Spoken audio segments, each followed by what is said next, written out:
پہ اور قانون پہ کیس چلے گا تو انشاءاللہ خان صاحب کو بالکل بری کریں گے. اور اگر عدالتوں میں بھی سیاست کرنی ہے اور وہ بھی امریکی سیاست، تو پھر تو مشکل ہے کہ کسی کو بھی اس ملک میں انصاف ملے. تو یہ امریکی سیاست کس طرح کی، یعنی عدالتوں تک پہنچی ہے؟ دیکھیے، ووٹ آف نو کانفیڈنس کروائے، بندے پہ جھوٹے کیس کروائے. پہلے ماشاءاللہ پی ڈی ایم والے کہتے تھے کہ سائفر تو ہے ہی نہیں، پھر سائفر تھا لیکن سائفر میں کچھ لکھا نہیں تھا. پھر جب سائفر میں کچھ لکھا نہیں تھا، پھر تو اس پہ ریزولوشن بھی نہیں تھی، پھر ریزولوشنز بھی دو آ گئی. جب ریزولوشنز آ گئی اس کے بعد گم گیا تھا. اب گما بھی نہیں ہے اور کہہ رہے کہ خان صاحب نے ایک کرائم کمٹ کیا ہے، ایک جرم کمٹ کیا ہے، جس کو آئین نے استثناء دی ہے. وزیر اعظم کابینہ کا کوئی بھی کاغذ سارے پاکستان کو دکھا سکتا ہے اگر ان کو لگے کہ اس میں پاکستان کے عوام کی سلامتی اور بقا ہے. اور خان صاحب نے تو اس کو پڑھ کے بھی نہیں سنا، صرف بولا کہ جی ہمیں ہٹایا جا رہا ہے بیرونی سازش سے. تو اگر اتنا ہی ڈرتے تھے، اگر آپ کو یاد ہے قاسم سوری نے ڈی کلاسیفائڈ ورژن سائفر کا بھیجا تھا سپریم کورٹ، وہ کھول کے دیکھ لیتے کہ اس میں کیا لکھا ہے. ڈی کلاسیفائڈ میں تو کوئی مسئلہ بھی نہیں ہوتا. اس دن بلاول صاحب نے بھی ایک عجیب سی بات کرتی، پڑھا لکھا آدمی ہے، کہتے ہیں کہ جی وہ سائفر کے نمبر سب کو پتہ چل گئے ہیں. ڈی کلاسیفائڈ سائفر کے نمبر کیسے کسی کو پتہ چل گئے؟ اور سائفر کوڈ تو ہر روز بدلتا ہے. مریم نواز نے بھی یہ کہا تھا کہ جب تو پاکستان میں کوئی سائفر ہی نہیں آ رہا. بھائی آپ کی ڈیلی 150 ڈفرینٹ سفارت خانوں سے آپ کے سائفر آ رہے ہوتے اور جا رہے ہوتے. تو معذرت کے ساتھ خان صاحب نے بات کی تھی، نہ لوگ زیادہ پڑھے لکھے ہیں اور نہ ان کو شوق ہے. ایسی بات کرتے ہیں کہ ساری دنیا کو اپنے آپ پہ مطلب وہ کروا دیتے ہیں نا، مذاق بنا لیتے ہیں. اچھا، ایک اور کہ مرزا کے پارٹی نے سپورٹ کیا، کیا قربانی دینے والے باقی کوئی نہیں تھے؟ بہت سارے ہیں. دیکھیے اس طرح تو فلک جاوید بھی ہیں لسٹ میں، سنم جاوید بھی ہیں، ڈاکٹر یاسمین راشد بھی ہیں، عمر چیمہ بھی ہیں. بھائی کیونکہ ڈاکٹر مرزا صاحب کو، یہ مرزا افریدی کا مجھے پتہ نہیں ہے، میں پتہ لگا سکتی ہوں. اس طرح سے کہ ہمارے بہت سارے لوگ ہیں جو ہمیں خان صاحب نے کہا تھا کہ آپ نے کبھی ان کا برا نہیں کہنا، نہ ٹی وی پہ نہ آن لائن، کیونکہ جنرلی مجبور لوگ تھے. کچھ لوگ تھے جو گئے تھے مطلب وہ کبھی ہمارے تھے ہی نہیں، اور کچھ کے ساتھ وہ غلط کام کیے، ان کی والدہ، ان کی بہنوں، ان کی بیویوں کے ساتھ ان کو مجبوری سے جانا پڑا.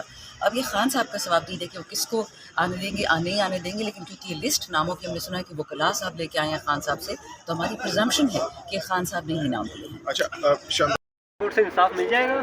میں جی ابھی 2 دفعہ یہی انٹرویو دے کے آئی ہوں کہ اگر قانون اور انصاف کو دیکھا جائے گا تو انشاءاللہ خان صاحب بری ہوں گے، لیکن اگر سیاسی چیزوں کو دیکھا جائے گا تو پھر مشکل ہے کہنا. یہی ہائی کورٹ ہے جو الیکشن سے پہلے انصاف نہیں دے رہی تھی انہی کیسز میں، مطلب ڈیلے کر رہی تھی. تو کیا سمجھتی ہیں اب تحریک انصاف کو کتنی امید ہے؟